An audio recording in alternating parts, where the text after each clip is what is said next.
Hello friends, my self विशेष कटियार। तो आज हम लोग बात करेंगे शरीर के प्रमाण के बारे में। ठीक है। प्रमाण मतलब शरीर की जो लंबाई है उसका जो मापन है वो कितना है।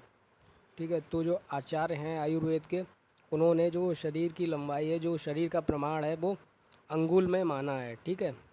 अंगुल यानी 1 अंगुल 2 अंगुल, ऐसे अंगुल में नापा है। तो आपके जो 3 आचार्य हैं, आचार्य चरक, सुश्रुत और अष्टांग हृदय यानी बागवट। ठीक है। तो उन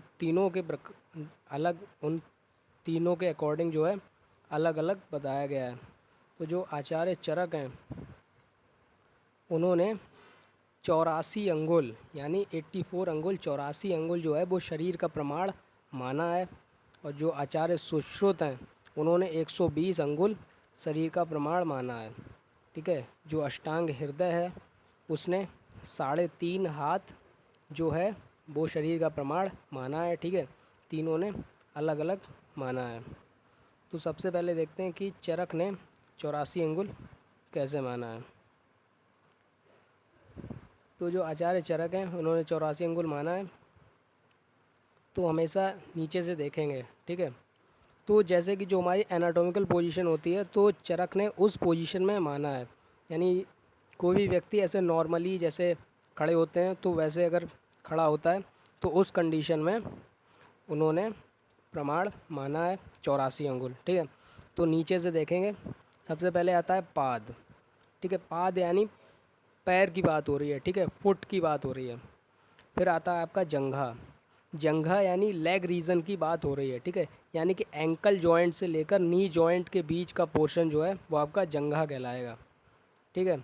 फिर आपका आता है जानू। जानू जो है वो नी जॉइंट को कहते हैं। ठीक है। जो नी जॉइंट है उसको जानू कहेंगे। फिर जो आपका आता है उरू। उरू यानी थाई रीजन। ठीक है। जो आपका थाई रीजन है उसको उरू कहेंगे। फिर आता है उदर। उदर यानी एब्डोमिनल रीजन, यानी जो एब्डोमेन की बात हो रही है। ठीक है। उदर। ठीक है। और उर जो है वो आपका चेस्ट रीजन की बात हो रही है। उदर यानी एब्डोमिनल रीजन, और जो उर है वो आपका चेस्ट रीजन। ठीक है। फिर आती है ग्रीवा। ग्रीवा होती है नेक। ठीक है। फिर मुखायाम। मुखायाम यानी हेड। ठीक है। जो आपका हेड रीजन है उसको पूरा मुखायाम कहेंगे। ठीक है। तो जो आपका पाद है, यानी कि जो फुट है, वो होगा 4 अंगुल का। ठीक है। जो आपकी जंघा है, यानी कि जो लेग रीजन है, वो आपका 18 अंगुल का होगा। और जो आपका जानू है, यानी कि जो नी जॉइंट है, वो 4 अंगुल का होगा। जो उरू है वो आपका 18 अंगुल, यानी जो थाई रीजन है वो 18 अंगुल। जो उदर है यानी एब्डोमेन रीजन, वो होगा 12 अंगुल।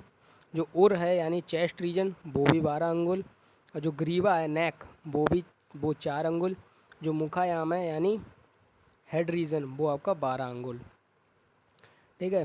तो अगर हम नीचे से देखेंगे, इस तरीके से याद कर लेंगे कि पाद, सबसे पहले पाद आएगा, फिर जंघा आएगी यानी लेग, फिर नी जॉइंट आएगा। ठीक है। उसके बाद में उरू यानी थाई आएगी। उसके बाद में एब्डोमेन रीजन आएगा, फिर चेस्ट रीजन आएगा, फिर नेक आएगी, फिर हेड आएगा। ठीक है। ये जो है ये हमको याद कर लेना है इस तरीके से। ये क्रम अगर याद हो जाएगा तो फिर आसानी रहेगी अंगुल याद करने में। फिर अंगुल जो है वो हम ऐसे याद करेंगे, एक एक तरीके से बिल्कुल सीरियल वाइज से, 4 18 4 18। ठीक है। 4 18 4 18, 12 12 4 12। ठीक है। इस तरीके से लाइन से अगर हम याद कर लेंगे तो हमें याद रहेगा 4 18 4 18 12 12 4 12। ठीक है। इतने अंगुल हो जाएगा। तो ये था आपका चरक का। अगर आप इन सबको काउंट कर लेंगे, 12 4 16, 16 और 12 28, 28 और 12 40, 40 और 18 58, 58 और 4 62, 62 और 18 80, 80 और 4 आपका हो गया 84। ठीक है। तो ये हो गया आपकी पूरी जो बॉडी है उसकी लंबाई हो गई 84 अंगुल। ठीक है। जो व्यक्ति होगा, जो व्यक्ति मतलब काउंट करेगा, उसी की उंगलियों से ये अंगुल नापे जाएंगे। ठीक है। उसी की उंगलियों से ये प्रमाण निकाला जाएगा। ठीक है। जिस व्यक्ति की हमें हाइट नापनी है वो खुद ही अगर अपनी उंगलियों का प्रयोग करेगा तो सही रहेगा, क्योंकि कुछ व्यक्ति होते हैं उनकी उंगलियां मोटी होती हैं, कुछ होते हैं उनकी पतली रहती हैं, तो इसलिए जो व्यक्ति है उसकी खुद की उंगलियों से अपनी हाइट नाप सकता है, प्रमाण निकाल सकता है। फिर बात आती है सुश्रुत की। जो आचार्य सुश्रुत हैं तो उन्होंने जो है उन्होंने 120 अंगुल माना है, ठीक है, 120 अंगुल। अब आप सोच रहे होंगे कि चरक ने तो 84 अंगुल माना है, तो इन्होंने 120 अंगुल क्यों माना है? तो इन्होंने क्या किया, जो चरक थे उन्होंने एनाटॉमिकल पोजीशन में खड़े होकर हाइट यानी कि जो प्रमाण था वो निकाला था, लेकिन सुश्रुत ने क्या किया, वो अपने पंजों के बल खड़े हो गए, ठीक है।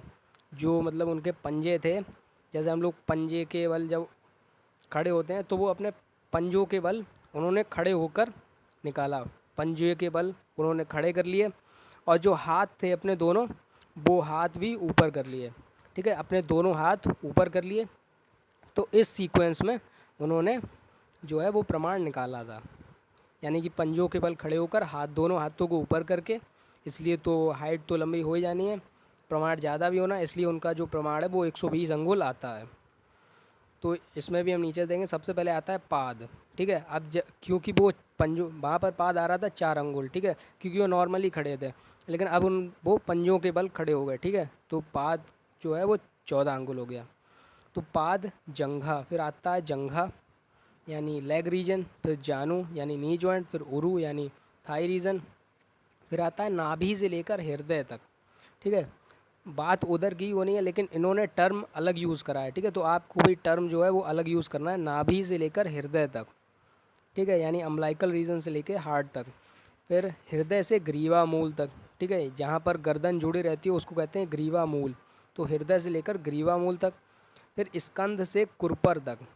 तो स्कंध जो आपका होता है वो होता है शोल्डर, ठीक है, शोल्डर जॉइंट से लेके कुरपर, कुरपर होता है आपका एल्बो जॉइंट, ठीक है, स्कंध होता है शोल्डर जॉइंट और कुरपर होता है आपका एल्बो जॉइंट, ठीक है। फिर कुरपर से लेके मणि संधि, मणि या मणिबंध, कुरपर से लेके मणिबंध यानी रिस्ट जॉइंट तक, ठीक है, एल्बो जॉइंट से लेकर रिस्ट जॉइंट तक। फिर आता है हस्त यानी जो हाथ है, फिर हाथ के बाद आता है अंगुली यानी जो उंगलियां हैं, ठीक है। तो अब ये पंजे के बल खड़े हो गए, तो इसलिए पाद का जो अंगुल है वो बढ़ जाता है, फिर जंगा आएगी, फिर जानू उरू, फिर इन्होंने नाभि से हृदय, फिर हृदय से ग्रीवामूल। अब क्योंकि इन्होंने हाथ अपने जो हैं वो खड़े कर लिए, तो मतलब हेड रीजन की बात नहीं आएगी, तो जो हाथ हैं तो शोल्डर जॉइंट, जब हम ग्रीवा मूल जो कंधा होता है वहीं पर मतलब ग्रीवा मूल होती है, ठीक है, जो ग्रीवा होती है वहीं पर जुड़ी रहती है।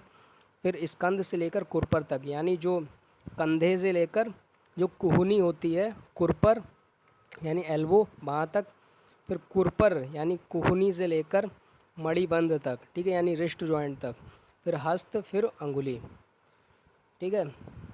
तो इसको हम लोग सीक्वेंस से याद कर लेंगे। फिर उसके बाद में इधर देखते हैं 14, 18, 4, 18, ठीक है, वहाँ था 4, 18, 4, 18, लेकिन यहाँ पर क्या है 14, 18, 4, 18, 12, 12 वहाँ पर भी था, वहाँ पर क्या था 4, 18, 4, 18, 12, 12, 4, 12, ठीक है, ऐसा था। यहाँ पर क्या है 14, 18, ठीक है, बस इस वाले में चेंज है 14, 18, 4, 18, 12, 12, ठीक है। अब 12, 12 यहाँ तक हो गया, फिर उसके बाद में यहाँ पर क्या है 16, 16, 6, 4, ठीक है, यानी 14, 18, 4, 18, 12, 12, फिर यहाँ से चेंज आ जाएगा 16, 16, 6, 4, ठीक है, 16, 16, 6, 4। तो अगर हम इनका जोड़ेंगे ये सारे पूरे, तो ये होगा आपका 120 अंगुल, ठीक है। तो इन्होंने प्रमाण 120 अंगुल माना है।